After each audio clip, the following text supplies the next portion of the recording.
नमस्कार दोस्तों, आज आप सभी का स्वागत है आपके अपने YouTube channel study with all classes पर। तो आज की वीडियो में हम लोग लेकर आए हैं दोस्तों ज्योग्राफी के महत्वपूर्ण पर्सन, यानी कि आज की वीडियो में हम बात करेंगे भूगोल के वो महत्वपूर्ण पर्सन जो आपकी कल होने वाली परीक्षा में पूछे जाएंगे। हरियाणा बोर्ड से संबंधित जितने भी विद्यार्थी है दोस्तों, वो कक्षा 12 के जितने भी विद्यार्थी वो इस वीडियो को ज़रूर देखें, वीडियो को अंत तक ज़रूर देखें। वीडियो में मैं आप लोगों को बताऊँगा सारे सेट ए, बी और सी और डी, यानी चारों सेट के महत्वपूर्ण पर्सन। चलिए सबसे पहले स्टार्ट करते हैं। सबसे पहला जो क्वेश्चन आपका होगा वो किस प्रकार आपसे पूछा जाएगा और उसमें क्या क्या क्वेश्चन आएंगे दोस्तों। सबसे पहला जो क्वेश्चन होगा दोस्तों वो आपका ऑप्शन टाइप क्वेश्चन रहेंगे। सबसे पहले क्वेश्चन की बात करते हैं यहाँ पर। ऑप्शन टाइप जो सबसे पहले जो क्वेश्चन आएगा वो 1 नंबर का आपका होगा। पहला क्वेश्चन, भारत में पहली पूर्व जनगणना कब हुई थी? आपको बताना सबसे पहले जो जनगणना हुई थी वो कब हुई थी। सेकंड क्वेश्चन आपका 1 नंबर का रहेगा, भारत में किस राज्य में सर्वाधिक अप्रवासी हैं? प्रश्न नंबर 3 में आपको बताना कि विश्व में सबसे अधिक जनसंख्या वाला नगर कौन सा है, और वो आपको यहाँ पर बताना है। ये सभी क्वेश्चन 1-1 नंबर के रहेंगे दोस्तों, एक वाक्य में ही आपको इनका जवाब देना है। प्रश्न नंबर 4 में आपसे पूछा गया कि आदिम कालीन मानव के 2 क्रियाकलाप आपको लिखने हैं। 5वां प्रश्न आपको पूछा गया कि भारत की किस नदी घाटी में गोंडवाना कोयला क्षेत्र है? आपको बताना कि भारत की किस नदी घाटी में गोंडवाना जो कोयला क्षेत्र है वो कौन सी नदी की घाटी में है। प्रश्न नंबर 6 में आपसे पूछा गया कि सिलिकॉन घाटी कहाँ पर स्थित है। और दोस्तों अगर आप हमारे यूट्यूब चैनल पर नए हो और इससे पहले अभी तक आपने हमारे यूट्यूब चैनल को सब्सक्राइब नहीं किया तो जल्दी से सब्सक्राइब कर दीजिए, बेल आइकन को प्रेस कर दीजिए ताकि जैसे ही कोई नई वीडियो डाले और पेपर डाले वो सबसे पहले आप लोगों को पता चल जाए। और हमारे यूट्यूब चैनल पर इससे पहले भी दोस्तों मैंने बहुत सारी वीडियोज़ डाली हैं, एक बार उनको ज़रूर देखें।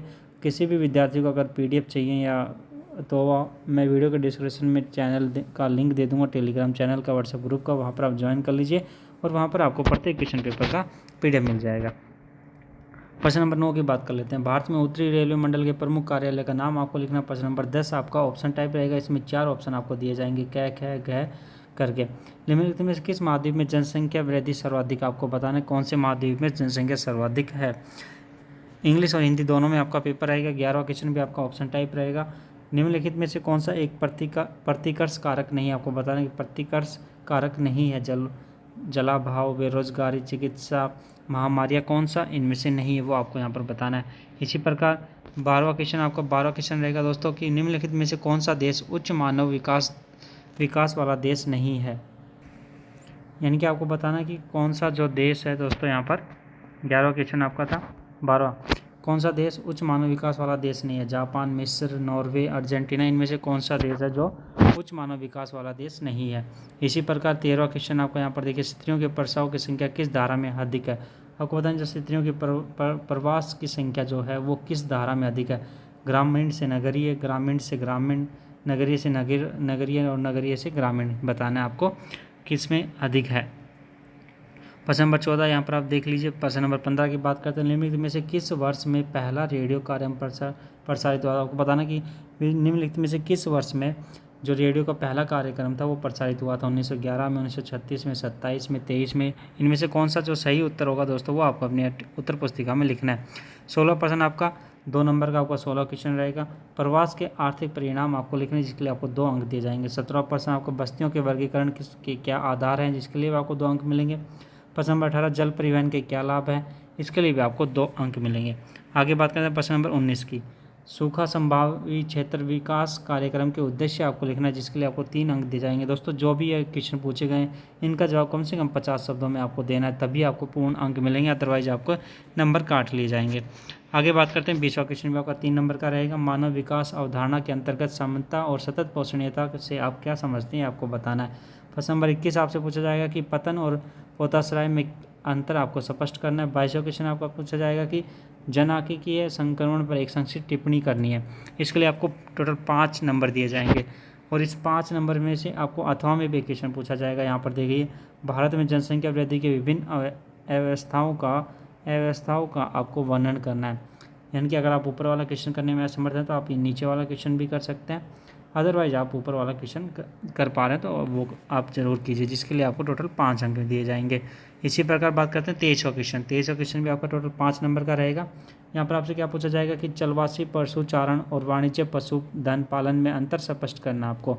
इसके अथवा में आपसे पूछा जाएगा कि जल संभव प्रबंधन क्या है, क्या आप सोचते हैं कि यह सतत पोषणीय विकास में एक महत्वपूर्ण भूमिका अदा करता है? अगर ऐसा है तो आपको पूर्ण रूप से इसका लिखना है। 2-3 पेज का आपका एक क्वेश्चन होना चाहिए इसका आंसर दोस्तों, तभी आपको पूर्ण अंक 5 अंक मिलेंगे। प्रश्न नंबर 24 की बात करते हैं। भारत में लौह अयस्क के उत्पादन तथा वितरण का आपको वर्णन करना है। Describe the productions and distribution of iron और इन इंडिया। आपको बताना है कि भारत में लौह अयस्क के उत्पादन तथा वितरण कहाँ कहाँ है, पूर्ण रूप से आपको वर्णन करना है, यानी कि अच्छे से इसका आंसर आपको देना है। इसी प्रकार इसके और में आपसे पूछा जाएगा कि भारत की अपरंपरागत ऊर्जा के साधनों पर एक नोट लिखना है, जिसके लिए भी आपको 5 अंक मिलेंगे। 25वां क्वेश्चन आपसे पूछा गया है कि विभिन्न प्रकार के चतुर्थ प्रकार की क्रियाओं को आपको व्याख्या करनी है, जिसके लिए आपको 5 अंक दिए जाएंगे। इसके और में आपसे पूछा जाएगा कि भारत में चीनी के उद्योग वितरण में उत्पादन का वर्णन आपको करना है। भारत में जहाँ चीनी उद्योग है उनके उत्पादन और उनके वितरण का पूर्ण रूप से आपको वर्णन करना है, जिसके लिए आपको 5 अंक दिए जाएंगे। इसी प्रकार बात करते हैं 26वां क्वेश्चन, इसके लिए भी आपको 5 अंक मिलेंगे। 26वें क्वेश्चन में आपसे क्या पूछा जाएगा कि वायु प्रदूषण के कारण व प्रभाव आपको लिखने हैं। इसके अलावा आपसे क्या पूछा जाएगा अथवा में भू निम्नीकरण पर एक आपको नोट लिखना है। किस पर? लैंड डिग्रेडेशन जो होती है उनके पर आपको एक नोट लिखना है, जिसके लिए भी आपको 5 अंक यहाँ पर दिए जाएंगे भू निम्नीकरण पे। अब बात करते हैं प्रश्न नंबर 27 की। जो प्रश्न नंबर 27 जो आपका होगा दोस्तों, यहाँ पर देखिए आपको यहाँ पर दिया गया है कि दिए गए विश्व के रेखा मानचित्र में निम्नलिखित को अंकित कीजिए। टोटल 5 शहर आपसे यहाँ पर पूछे जाएंगे, 5 जगहों का नाम आपसे पूछा जाएगा, कुछ भी चीज़ें आपसे पूछी जा सकती हैं। जो मैप आपको जो यानी कि जो मानचित्र होगा वो आपको दोस्तों परीक्षा में ही मिलेगा, तो इसके लिए आप टेंशन मत लीजिए। तो पहला जो आपसे क्या पूछा गया कि पर्थ आपको बताना कि पर्थ कहाँ पर स्थित है पूरे वर्ल्ड जो मैप है यानी कि विश्व के जो मानचित्र है उस पर आपको बताना है। सेकंड आपको बताना है टोक्यो जापान की राजधानी है, वो आपको बताना है कि वो कहाँ पर स्थित है।